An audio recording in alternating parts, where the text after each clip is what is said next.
The conference room fell silent when Commander Thrace's name appeared on the deployment roster. Across the table, the Vraxian admiral's faceplates shifted through several colors before settling on a dull orange that indicated disbelief. His translator unit crackled to life with a sound like grinding stones. "This must be an error in your database," Admiral Cormath said, his four eyes focusing independently on the human representatives. "The species designation shows this commander as female. Your females do not participate in combat operations." Captain Sarah Chen, the human liaison officer, felt her jaw tighten but kept her expression neutral. She had been through this conversation a dozen times since humanity joined the Galactic Council 3 years ago. The assumption was always the same. Humans were categorized as a Class 7 species, which meant their physical capabilities fell somewhere between the insect-like Chithar and the amphibious Quellan. Not impressive by galactic standards. "Commander Thrace is one of our most experienced officers," Sarah replied evenly. "She has logged over 200 combat drops and commanded successful operations on 14 different worlds." The Vraxian's translator made a sound that might have been laughter. Around the table, representatives from 5 other species exchanged glances. The reptilian Sorith diplomat tapped his claws against the polished surface in what Sarah had learned was their equivalent of a dismissive gesture. "With respect to your species," the Sorith said, his voice a low hiss, "we have reviewed human physiology reports. Your females possess approximately 60% of the muscle mass of your males. Your males already register as weak by galactic standards. How can your females possibly contribute to military operations beyond support roles?" Sarah opened her mouth to respond, but the Vraxian continued. "The Krell swarm is not an enemy that can be defeated with clever tactics or technology alone," Cormath said, leaning forward. His armor creaked with the movement, each piece a testament to battles won through sheer physical dominance. They overwhelm defensive positions with bodies. They tear through barricades with their mandibles. They crush skulls with their bare limbs. This requires warriors who can meet them in close combat when all other options fail. The holographic display at the center of the table showed the fortress world of Tertius Prime, a strategic choke point in the outer rim. Intelligence reports indicated the Krell were massing for an assault that would come within days. The defense force assembled was impressive by any standard. Fraction shock troops, Sorith-scale infantry, and even a contingent of the massive Bronthar, whose smallest soldiers stood 3 meters tall, and now, apparently, 1 human commander. "Perhaps your Commander Thrace could oversee logistics," suggested the Quellan representative, her gelatinous form rippling with what Sarah recognized as genuine concern. "Or strategic planning from orbit. We mean no offense, but the coming battle will be brutal. The Krell show no mercy, and they do not take prisoners." Sarah pulled up her personal datapad and began typing a message back to Earth Command. This was going exactly as she had predicted. She had served in 3 joint operations with alien forces, and each time the story was the same. Humanity was too new, too weak, too soft. Their military traditions were dismissed as primitive, their combat records questioned. "I understand your concerns," Sarah said carefully. "However, Commander Thrace has been specifically requested for this deployment by the Tertius Prime Garrison Commander. Her expertise in urban combat environments is considered essential for the defense of the city sectors." "Requested by Commander Thrace's own species representative," the Sorith muttered, loud enough to be heard. "Of course." The Vraxian admiral stood, his massive form casting a shadow across half the table. "We will not prevent the human from deploying. That would violate Council protocols. But understand this. When the Krell breach the walls, when combat becomes close and desperate, we cannot guarantee the safety of soldiers who cannot keep pace with true warriors. Your Commander Thrace will be assigned to secondary defensive positions, away from the primary assault zones." Sarah bit back her response. There was no point in arguing further. The other species had made up their minds based on data sheets and biological surveys. They saw humans as physically inferior because, by their standards, humans were physically inferior. What they didn't understand, what they couldn't understand without seeing it firsthand, was that human combat effectiveness had never been about raw physical strength alone. The meeting adjourned with tactical assignments distributed. Sarah watched the alien officers file out, their movements confident and dismissive. They were heading to a battle they believed they would win through conventional means. Superior firepower, stronger soldiers, better defensive positions. None of them had bothered to review Commander Thrace's actual combat footage. Sarah had tried to share it during the briefing, but the Vraxian had waved it away, insisting that all species could be effective against lesser opponents. The Krell swarm was not a lesser opponent. As the conference room emptied, Sarah pulled up the classified file on her datapad. The footage was tagged with multiple security clearances and bore a timestamp from a mission 8 months ago on the mining colony of Xerxes IV. The Krell had hit the colony as a testing ground, probing human defenses before committing to larger assaults. Commander Thrace had been on the ground with a quick response team when the swarm hit. Sarah watched the first few seconds of the footage, then closed it. She had seen it before, had watched the entire 37-minute recording more times than she could count. It had been leaked to her by a friend in intelligence, someone who believed the Galactic Council needed to see what humans could do when the situation became desperate. But sharing it now would accomplish nothing. The other species would dismiss it as edited, as propaganda, as anything except truth. They needed to see it in real time in a battle that mattered. Sarah gathered her materials and headed for the door. Commander Thrace was already en route to Tertius Prime, scheduled to arrive within 12 hours. The Krell assault would begin less than a day after that. Whatever happened on that fortress world, the galaxy was about to learn something new about humanity. They were about to learn that sometimes, the most dangerous warrior isn't the biggest or the strongest. Sometimes, the most dangerous warrior is the one who refuses to quit when everything says they should. Commander Lisa Thrace stood on the landing platform of Tertius Prime and felt the weight of 100 hostile stares. The fortress world was a marvel of military engineering, with walls that stretched 50 meters high and weapon emplacements every 20 meters along the perimeter.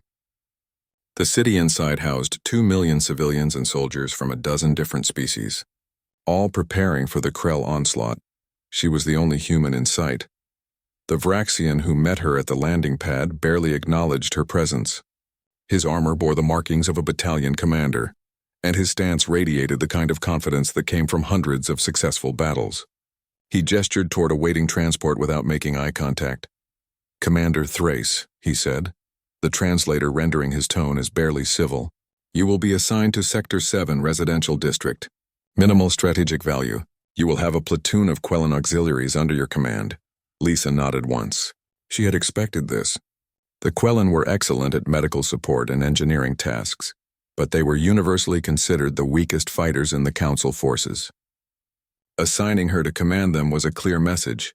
Stay out of the way while the real soldiers handle the battle. "Understood," she said simply. "What's the current threat assessment?" The Vraxian finally looked at her, his 4 eyes narrowing. "The Krell will hit us at dawn 2 days from now. Primary assault will target the northern wall where the industrial sector meets the military zone. Secondary assaults at the east and west gates. Sector 7 will see minimal action. Your job is to evacuate civilians if the primary defenses fail. And if the Krell break through to my sector, they won't." The Vraxian's certainty was absolute. "The northern wall is defended by my best troops and Bronthar heavy infantry." "Nothing breaks through Bronthar heavy infantry." Lisa didn't argue. She had read the reports on the Bronthar. 3 meters of muscle and bone, natural armor that could stop small arms fire, and combat instincts honed over millions of years of evolution. They were perfect defensive troops, the kind that could hold a line against almost any assault. Almost any. The transport carried her through the city streets. Everywhere she looked, alien soldiers were preparing defensive positions. Sorath infantry checked their weapons with mechanical precision. Vraxian shock troops ran battle drills in the public squares. Even the civilians seemed ready, having been through Krell attacks before on other worlds. The Quellan auxiliaries waiting at Sector 7 looked relieved to see her. Their translucent forms rippled with colors that indicated anxiety mixed with hope. Their commander, a female named Quellara, flowed forward to meet Lisa. "We heard a human was coming," Quellara said, her voice musical and soft. "We hoped it would be true. Your species has a reputation for creativity in difficult situations." Lisa smiled slightly. At least someone wasn't writing her off immediately. "Have you fought the Krell before?" 3 times, Quellara replied. The colors in her gelatinous body shifted to darker hues. "We lost 40% of our force in the last engagement. The Krell do not discriminate between soldier and civilian. They kill everything that moves. The sector was primarily residential, with apartment blocks arranged around small parks and community centers. It was exactly the kind of place that should see minimal action if the main defenses held. But Lisa had learned long ago that battles rarely went according to plan. She spent the next day inspecting every building, every street, every possible approach into the sector. The Quellan auxiliaries watched her with growing confusion as she marked positions on her tactical map. She requisitioned additional ammunition from the quartermasters, called in favors to get motion sensors deployed at key intersections, and had the Quellan engineers reinforce basement shelters in 3 specific buildings. "Commander," Quellara asked at one point, "do you believe the Krell will reach us here?" Lisa paused in her work, looking at the residential towers around them. "Families lived here. Children played in these parks. If the Krell reached this sector, it meant the primary defenses had catastrophically failed." "I believe in being prepared for every possibility," Lisa said. "Hope for the best, plan for the worst." That night she reviewed intelligence footage of previous Krell attacks. The swarm operated on principles that seemed simple on the surface.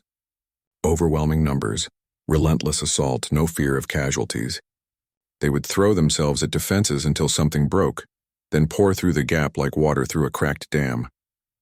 What most species missed was the intelligence behind the assault. The Krell weren't mindless. They probed defenses, identified weak points, and adapted their tactics. They would test the northern wall with the Bronthar, and if it held, they would look for somewhere else to attack. Somewhere, like a residential sector defended by 1 human and a platoon of Quellan auxiliaries. Lisa pulled up her personal files and looked at the faces of her former unit. Good soldiers, every one of them. Dead now. Killed on Xerxes 4 when the Krell had hit them with 3 times the expected numbers. She had survived because she had refused to follow the accepted playbook. Because when everyone else said to hold the line and die heroically, she had found another way. The galaxy operated on assumptions about how battles should be fought. The Vraxian believed in strength and courage. The Sorith trusted in discipline and tactics. The Bronthar knew their physical superiority made them nearly invincible in close combat. Humans believed in winning by any means necessary. Dawn of the attack day came with alarms screaming across the fortress world. Lisa stood in the central square of Sector 7 as the first reports came through the command network. The Krell had hit the northern wall exactly as predicted, thousands of them swarming across the open ground. The Bronthar heavy infantry had deployed, forming an impenetrable line of muscle and armor. For 3 hours the defense held perfectly. The Vraxian commander's confidence seemed justified. The Krell threw themselves against the northern wall and died in their thousands. The secondary assaults at the eastern and western gates were repelled with minimal casualties. Then the sensors Lisa had deployed at the southern edge of Sector 7 began pinging. "Commander," Quellara's voice was tight with fear. "We have movement underground. The Krell are tunneling beneath the city." Lisa felt ice settle in her stomach. The northern wall was a diversion. The real assault was coming from below, targeting the one sector that had been written off as strategically unimportant. The one sector defended by troops everyone assumed were too weak to matter. She opened the command channel to request reinforcements and was met with static. The Krell had jammed communications. They had planned this perfectly. By the time the main force realized what was happening in Sector 7, it would be too late. Lisa looked at the Quellan auxiliaries gathered around her. They were scared. They had every right to be. The Krell were about to burst through the ground beneath their feet and help wasn't coming. "Listen to me," Lisa said, her voice cutting through their fear. "We're about to be hit hard, but we're going to do something the Krell don't expect. We're not going to fight their battle. We're going to fight ours." She pulled up the tactical map she had been preparing for the last 2 days. Every building, every street, every prepared position.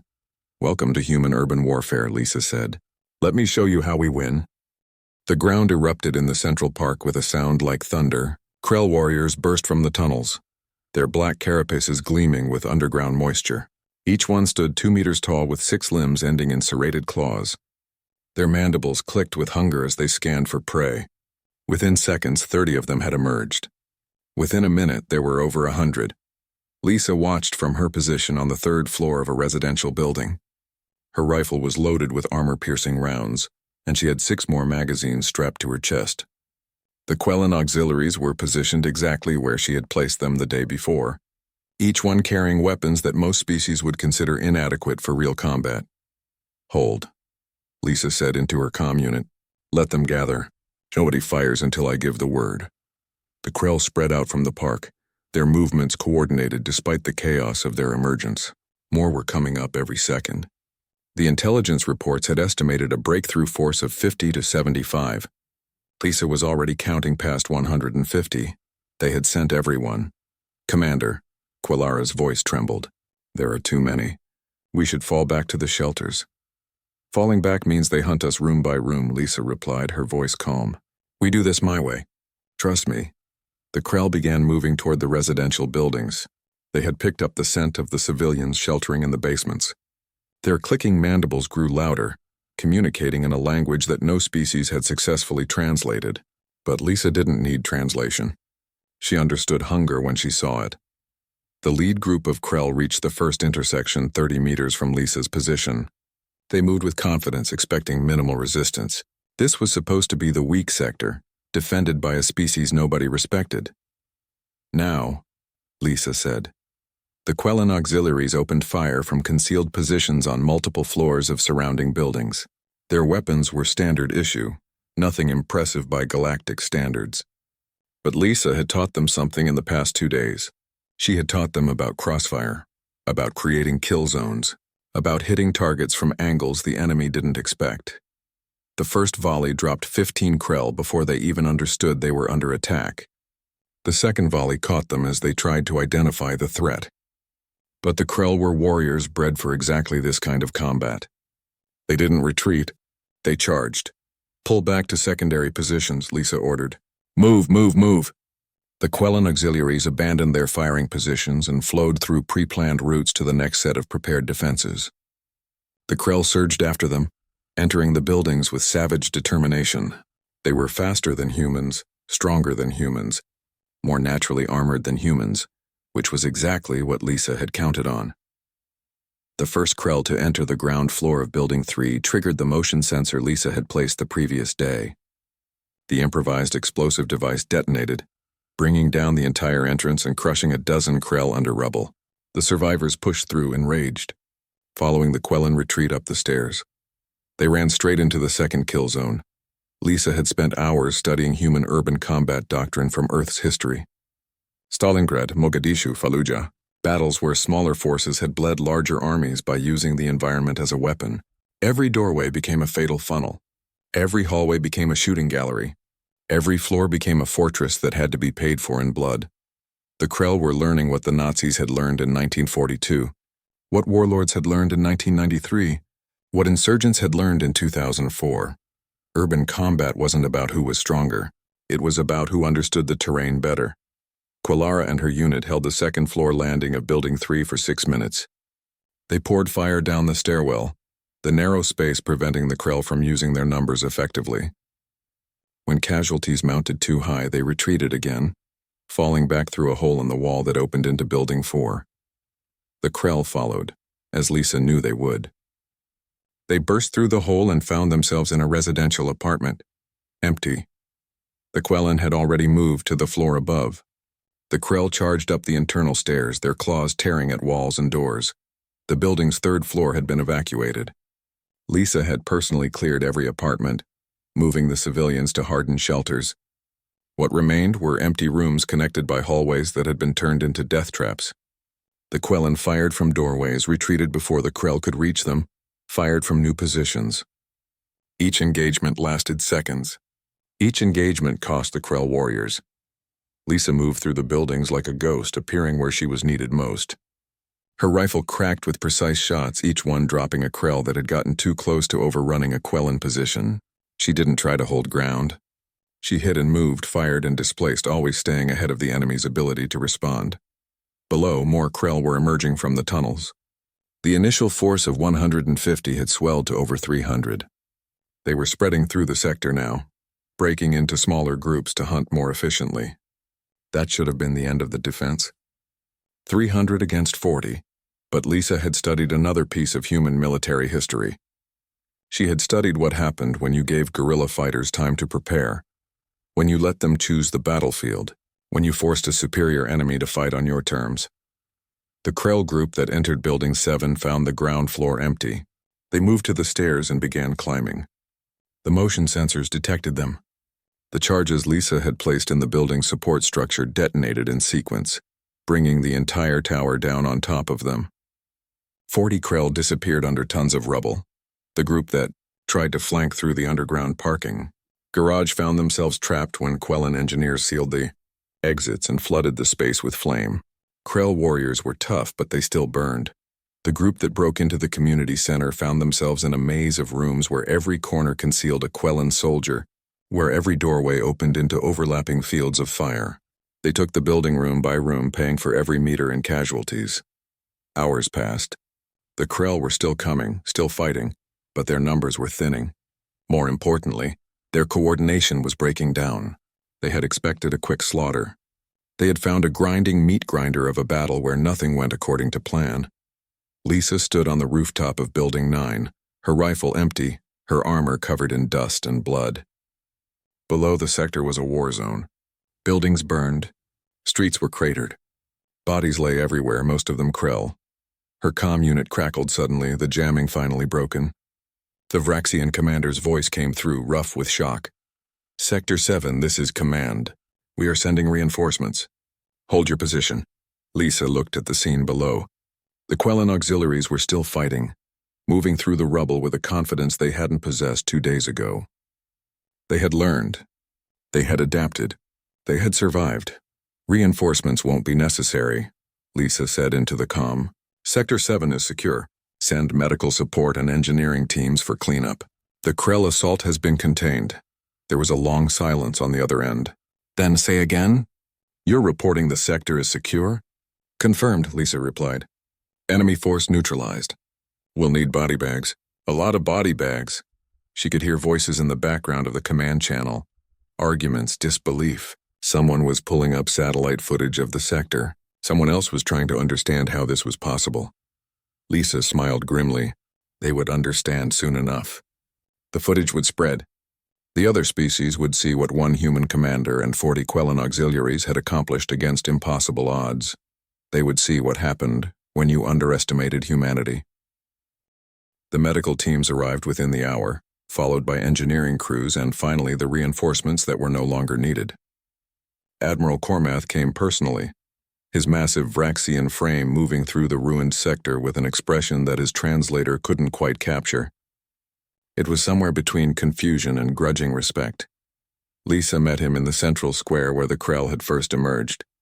The tunnel opening had been sealed by Quellan engineers, but the ground was still torn apart, littered with Krell bodies and spent ammunition casings. The smell of burned chitin and chemical explosives hung thick in the air.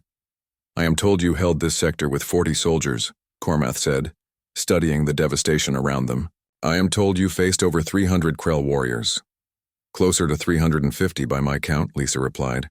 She was exhausted, running on adrenaline and stimulants, but she kept her voice steady. "Final tally shows 273 confirmed Krell dead.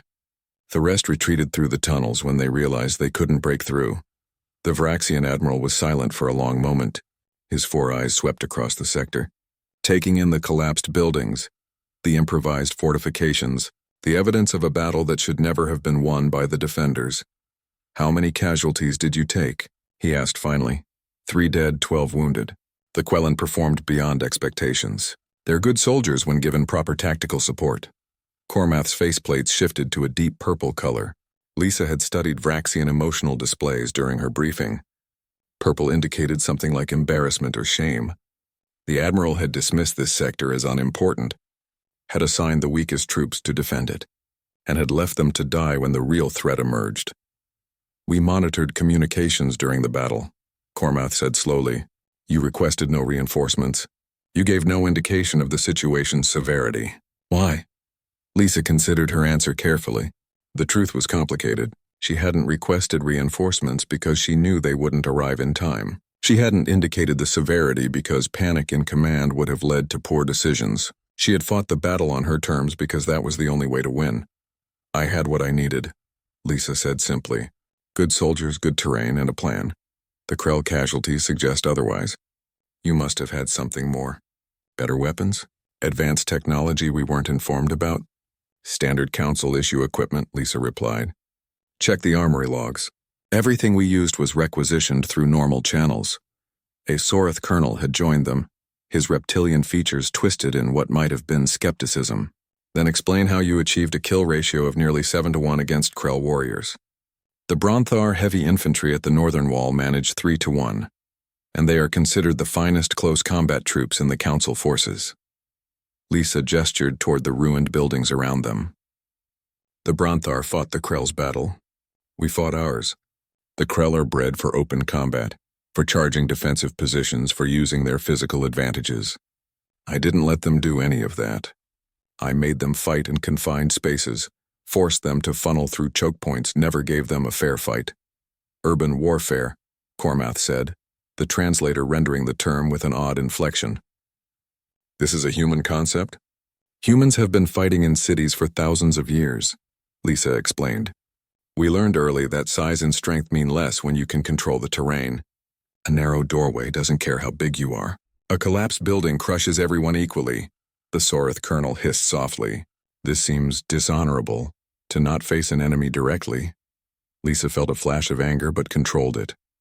Honor doesn't bring soldiers home alive. Victory does. I had 40 troops under my command. My job was to defend this sector and keep my soldiers breathing.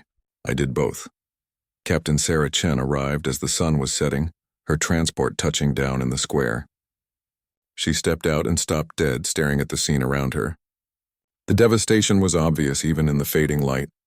Buildings had been turned into fortresses and then demolished. Streets had become graveyards.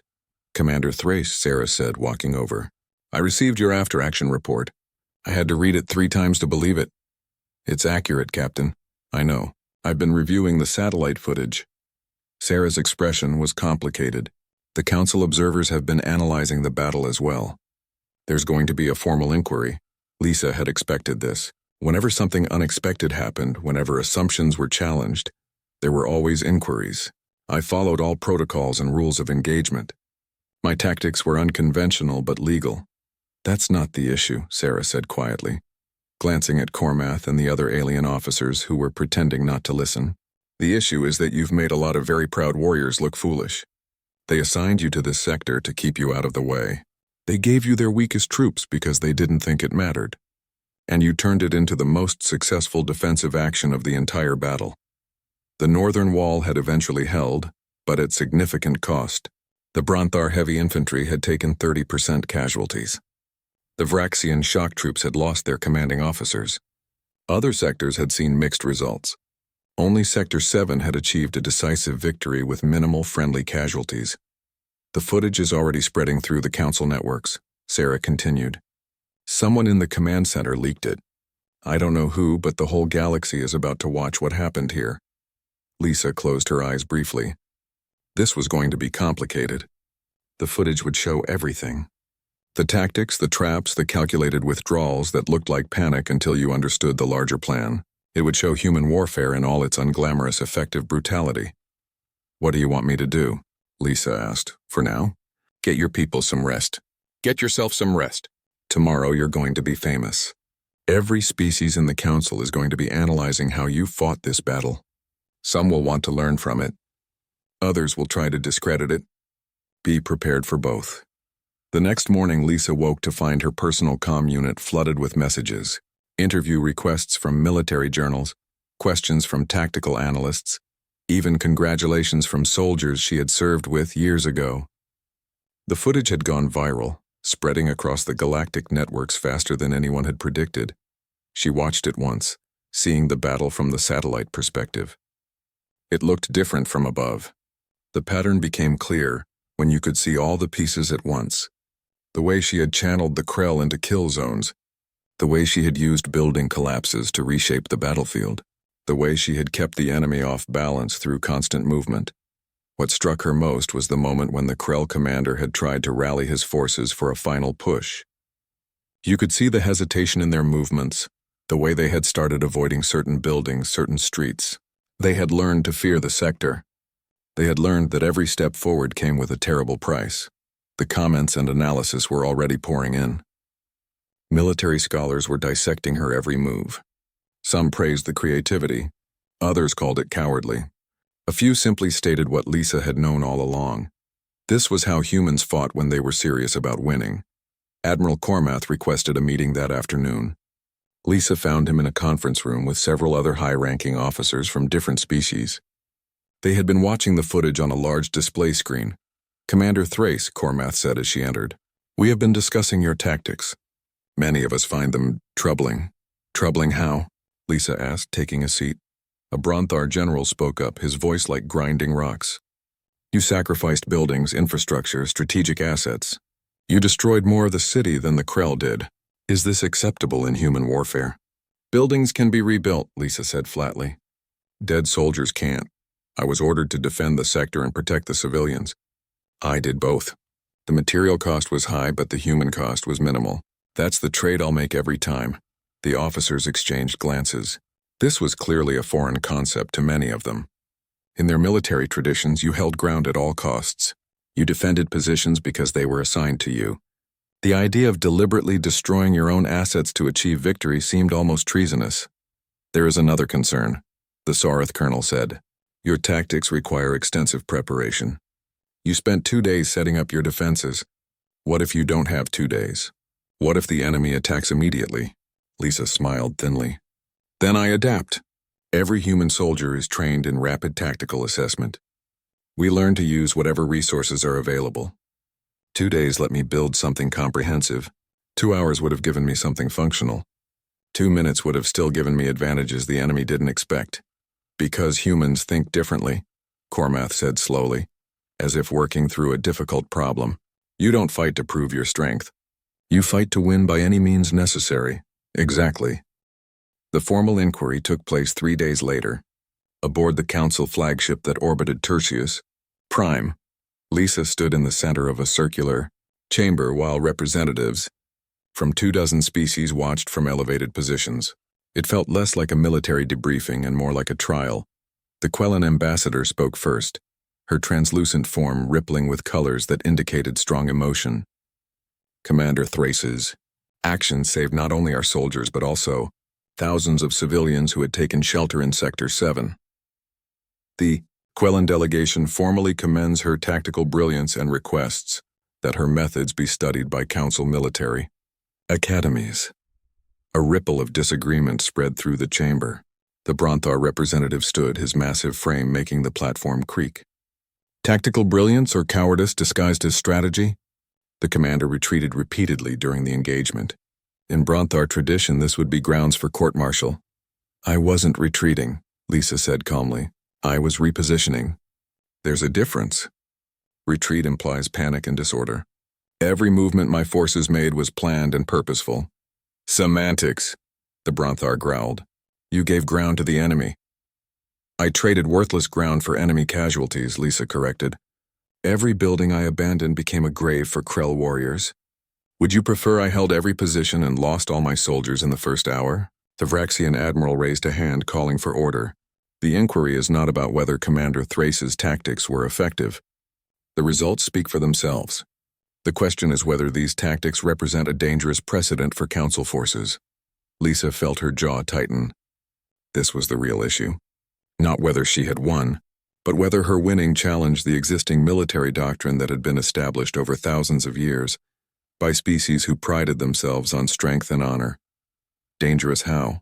Sarah Chen asked from her position as human liaison. "Because they worked? Because they achieved the mission objectives with minimal casualties? Dangerous because they require soldiers to think independently," the Sorith representative explained. His tone wasn't hostile, just analytical. Commander Thrace made hundreds of tactical decisions during the engagement. She adapted to changing circumstances in real time. Most species train their soldiers to follow doctrine, to execute pre-planned strategies. This human approach requires every soldier to be a strategist. "Every human soldier is trained to think independently," Lisa said. "We call it mission command. You give soldiers an objective and trust them to figure out how to achieve it. Yes, it requires more training. Yes, it means accepting that junior officers will make decisions that might contradict established doctrine. But it also means your forces can adapt when plans fall apart. And plans always fall apart." The chamber fell silent. Lisa could see the alien officers processing this concept. In their military's chain of command was absolute. Orders flowed down from generals to officers to soldiers in a rigid hierarchy. The idea of trusting a sergeant or a private to make strategic decisions seemed fundamentally wrong to them. What Commander Thrace describes as chaos, the Bronthar said flatly. Without strict discipline, armies become mobs. We have discipline, Lisa replied. Just a different kind. We discipline ourselves to think clearly under pressure, to adapt to circumstances, to trust our training and instincts. Your species disciplines soldiers to follow orders without question. Both approaches have value. Mine just happens to be more effective in urban combat environments. A new voice spoke up from the back of the chamber. Lisa turned to see a figure she hadn't expected. Ambassador Veltrax of the Krell Dominion. The insectoid diplomat's presence was shocking. The Krell rarely attended council proceedings, preferring to communicate through intermediaries. The Krell swarm wishes to understand, Veltrax said, his translator rendering the clicking mandibles into flat, emotionless speech. We sent our finest warriors to Tertius Prime. They have conquered 40 worlds. They have never been defeated so decisively by such a small force. Explain how this was possible. Lisa studied the Krell ambassador. His carapace bore scars that suggested he was a veteran warrior himself. This wasn't just diplomatic curiosity. The Krell wanted to understand what had gone wrong so they could adapt their own tactics. Your warriors are bred for open combat, Lisa said carefully. They're fast, strong, and fearless. In a fair fight, they would have torn through my forces in minutes, so I didn't give them a fair fight. I used terrain, preparation, and unpredictability to negate your advantages. You used deception, Veltrax stated. You made our warriors believe certain buildings were safe, then collapsed them. You retreated to draw our forces into traps. This is not honorable warfare. No, Lisa agreed. It's effective warfare. There's a difference. The Krell ambassador was silent for a long moment. Then he did something that shocked everyone in the chamber. He performed the Krell gesture of acknowledgement, crossing his upper limbs over his thorax. The swarm learns from defeat. We will study your tactics. We will adapt. When next we meet, the outcome may be different. It wasn't a threat. It was a statement of fact. The Krell had just announced that they would incorporate human tactics into their own doctrine. Lisa felt a chill run down her spine. The galaxy's most feared warriors had just become significantly more dangerous because of what she had shown them. Admiral Cormath stood, drawing attention back to the center of the chamber. This inquiry was called to determine whether Commander Thrace's tactics violated any council military regulations. After reviewing the footage and testimony, I find no violations. Her methods were unconventional but legal. The inquiry is concluded. Lisa let out a breath she hadn't realized she was holding. Legal. Not praised, not endorsed, just legal. It was enough. She had won the battle and survived the political aftermath. For now. As the chamber emptied, Sarah approached her with an expression Lisa couldn't quite read. You just rewrote the book on how the galaxy fights wars. You know that, right? I didn't mean to, Lisa said honestly. I just wanted to keep my soldiers alive and complete the mission. That's what makes it worse, and Sarah replied. You did this without thinking about the implications. You showed every species in the council that their military traditions might be obsolete. Some will study your tactics and improve. Others will resent you for exposing their weaknesses. And the Krell?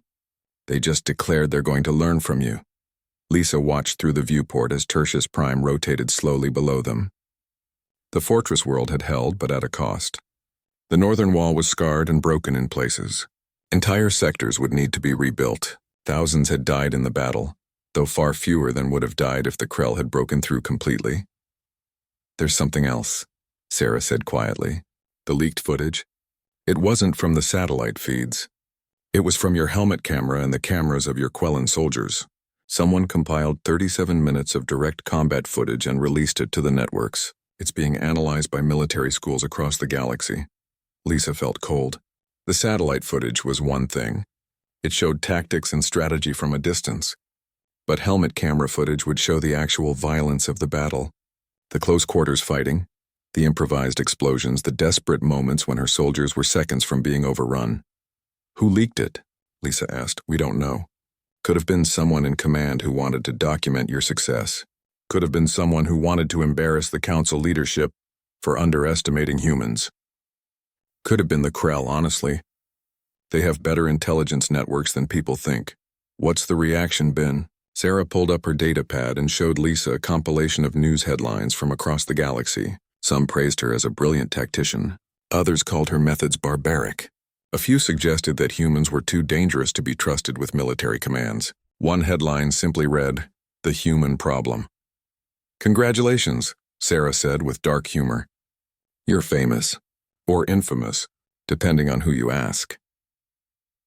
That night, Lisa sat alone in her quarters aboard the Council flagship. She pulled up the leaked footage on her personal screen and watched herself fighting. It was strange seeing the battle from this perspective. In the moment, everything had been instinct and training. Watching it now, she could see the pattern of her tactics, the way she had controlled the flow of combat. She also saw the moments of pure violence. The Krell warrior who had gotten within arm's reach before she put 3 rounds through its thorax. The building collapse that had buried dozens of enemy soldiers. The Quellan auxiliary who had been wounded and dragged to safety while Lisa provided covering fire. This was what the galaxy was seeing. Not a sanitized strategic overview, but the brutal reality of human warfare. Combat stripped of glory and honor, reduced to its essential purpose, killing the enemy before they killed you. A message notification appeared on her screen. It was from Admiral Cormath, marked Priority. "Commander Thrace, the Council has reviewed your service record and combat performance. Several species have requested human military advisors to train their forces in urban combat techniques. We are offering you a new assignment. You would lead a joint species training program, teaching your methods to volunteers from across the Council forces." 6 months later, Commander Lisa Thrace stood in a training facility on the neutral world of Chorus Station, watching a mixed squad of alien soldiers execute an urban assault drill. The team included 2 Varaxians, 3 Sorith, a Bronthar, and 4 Quellan. They moved through the mock city with cautious precision, checking corners, communicating positions, adapting to simulated enemy contact. They were slow, clumsy in places, but they were learning. "Hold," Lisa called out. The squad froze in position. "Bronthar soldier, you just walked past that doorway without checking it. In real combat, you'd be dead. Explain your thinking." The massive Bronthar turned, his expression sheepish despite his intimidating size. "I assumed the Sorith soldier behind me would cover that angle. Assumptions get people killed. Check your own sectors. Trust your team, but verify everything." Again from the top. The squad reset and ran the drill again. This time the Bronthar checked the doorway. This time they moved as a unit instead of individuals. Small improvements, but improvements nonetheless. Captain Sarah Chen watched from the observation deck above the training floor. She had been assigned as Lisa's liaison for the training program, helping navigate the complex politics of teaching warfare to a dozen different species who each believed their way was best. "They're getting better," Sarah observed as Lisa climbed the stairs to join her. 2 months ago, that Bronthar would have charged straight through and relied on his armor to protect him. "He's learning that survival is more important than looking brave," Lisa agreed. "It's the hardest lesson for most of them." The training program had been controversial from the start. Half the Council species had volunteered soldiers enthusiastically, eager to learn these new human tactics. The other half had boycotted the program entirely, claiming it promoted cowardice and undermined military traditions that had served them for millennia. Lisa didn't care about the politics. She cared about the soldiers in front of her, the ones who had volunteered to learn a different way of fighting. They came from species who had been at war with each other for generations. But here they trained together, learned together, and gradually began to trust each other. "There's someone here to see you," Sarah said. "Quellara. She arrived an hour ago with a proposal." Lisa found the Quellan officer in one of the conference rooms, her translucent form rippling with colors that indicated excitement mixed with nervousness. Quellara had been promoted to commander after the Tertius Prime battle, and now led an entire battalion of Quellan forces. "Commander Thrace," Quellara said, flowing forward. "Thank you for seeing me. I have a request that my superiors believe is unconventional." "I specialize in unconventional," Lisa replied with a slight smile. "What do you need?" Quellara projected a holographic map that showed a contested border region between Quellan space and Krell-controlled territory. "The swarm has been pushing into our territory for 3 years. We've lost 6 colonies. Our traditional defensive doctrine isn't working. The Krell have learned from what happened at Tertius Prime. They no longer funnel into obvious traps. They're using combined arms tactics and vertical envelopment. Lisa studied the map. The Krell had adapted quickly, as Ambassador Veltrax had promised. They were still brutal and relentless, but now they incorporated deception, maneuver warfare, and tactical withdrawals. They had become more human in their approach to combat. "You want me to help you defend your colonies," Lisa said. "More than that," Quellara replied. "We want you to teach us how to attack. The Quellan have always been defensive fighters. We retreat to prepared positions and hope to outlast the enemy. But the Krell have unlimited numbers. We can't outlast them. We need to take the fight to them, to make them defend their positions, to force them to react to our moves instead of always reacting to theirs." This was a significant request. Teaching defensive tactics was one thing. Teaching a historically peaceful species how to conduct offensive operations was something else entirely. Lisa could see why Quellara's superiors were nervous. Offensive operations require different training, different equipment, different mentality, Lisa said carefully. Your soldiers would need to unlearn generations of defensive doctrine. Some of them might not survive the transition. Are you prepared for that cost? We're prepared for anything that gives us a chance of survival, Quellara said firmly. The Krell won't stop. They'll keep pushing until they've consumed every Quellan world. We can die slowly, holding defensive positions that inevitably fall, or we can learn to fight back, your way. Lisa looked at the map again, seeing the contested systems, the refugee flows, the mounting casualties. The Quellan were desperate. They had watched the leaked footage from Tertius Prime and seen a path to survival. Now they were asking her to walk that path with them. I'll need full authority over training and tactical deployment, Lisa said. No interference from traditional military leadership. If we're doing this, we're doing it right. Agreed, Quellara said immediately. We've already cleared this with the Council. You'll have whatever resources you need. 3 months later, Lisa stood on the bridge of a Quellan assault ship, watching through the viewport as a Krell-occupied mining colony appeared on the horizon. This wasn't a defensive battle. This was a raid, designed to test the new training and show the Krell that the Quellan were no longer easy prey. The assault force consisted of 200 Quellan Marines, all of them trained in human offensive tactics. They wore modified armor, carried weapons optimized for aggressive combat, and had spent the last 3 months learning how to think like attackers instead of defenders. All teams report ready, Quellara said from the tactical station. She commanded the ground forces while Lisa oversaw the overall operation. Insertion in 5 minutes. The plan was simple but brutal. Fast insertion, hit the command center, extract intelligence, and withdraw before Krell reinforcements arrived. No holding ground, no trying to occupy the colony. Strike hard, accomplish the mission, disappear. Classic human raid doctrine. The transport ships dropped through the atmosphere, flying low and fast to avoid detection. The Quellan Marines deployed through drop pods, spreading across the colony in precise patterns. Lisa watched the tactical display as blue icons representing her forces moved through the streets toward their objectives. The Krell responded exactly as predicted. They rushed toward the initial landing zones, trying to overwhelm the invaders with numbers. But the Quellan weren't waiting to be surrounded. They moved constantly, hitting targets and repositioning before the Krell could bring their full force to bear. Team Alpha breached the command center, a prefabricated structure at the heart of the colony. Krell warriors defended it fiercely, but the Quellan had learned well. They used breaching charges to create multiple entry points, forcing the defenders to split their attention. They moved through the building with coordinated precision, clearing rooms with overlapping fields of fire. The fighting lasted 18 minutes. When it ended, the command center was secured, the intelligence files were downloaded, and the Quellan were already falling back to the extraction point. Total casualties, 7 wounded, none killed. The Krell pursued as expected, but the Quellan had prepared fallback positions along the retreat route. Each position delayed the Krell for precious minutes, allowing the main force to reach the landing zone. When the last transport lifted off, the colony was still in Krell hands, but the Quellan had accomplished their objective and bloodied the enemy in the process. Back aboard the assault ship, Lisa reviewed the operation with Quellara and her officers. The Quellan were exhausted but exhilarated. They had attacked a Krell position and survived. More than survived, they had won. We did it, Quellara said, her form rippling with colors Lisa had learned to recognize as pride. We actually did it. This was the easy part, Lisa cautioned. The Krell will adapt again. They'll prepare for raids now, set up ambushes, try to turn our aggression against us.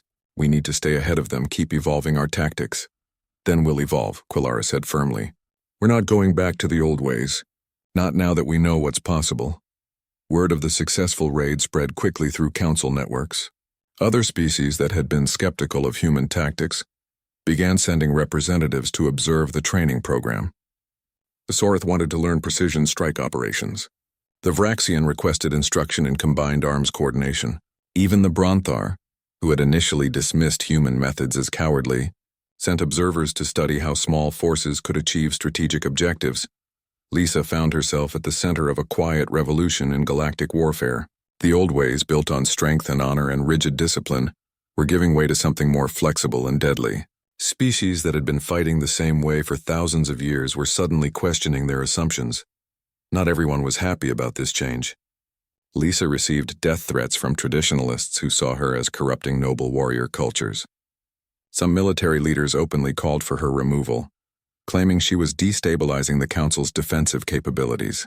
There were even rumors that certain species were planning to ban human tactical advisors from their forces. But for every critic, there were 10 soldiers who had survived battles because of what they learned in her training program.